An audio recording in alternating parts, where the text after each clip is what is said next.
మసాలా పావు భాజీ ఎలా చేయాలో చూద్దామా. కొన్ని బీట్రూట్ వేసుకోవాలి, ఒకటి కట్ చేసుకున్న ఆలుగడ్డ ముక్కలు వేసుకోవాలి, కట్ చేసుకున్న క్యారెట్ ముక్కలు వేసుకోవాలి, నైట్ అంతా నానబెట్టుకున్న బఠానీలు వేసుకోవాలి, గ్లాస్ వాటర్ వేసుకోవాలి, కొంచెం సాల్ట్, 3 నుంచి 4 విజిల్ వచ్చే వరకు ఉడికించుకోవాలి. ఇలా మెత్తగా చేసుకోవాలి. 2 టేబుల్ స్పూన్ ఆయిల్ వేసుకోవాలి, 2 టేబుల్ స్పూన్ బటర్ వేసుకోవాలి.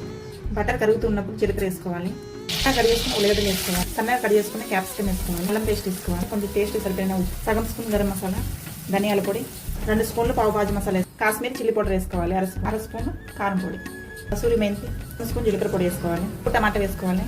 టమాటా మగ్గిన తర్వాత వేడి వేసుకోవాలి, కొంచెం మెత్తగా చేసుకున్న వెజిటేబుల్ వేసుకోవాలి.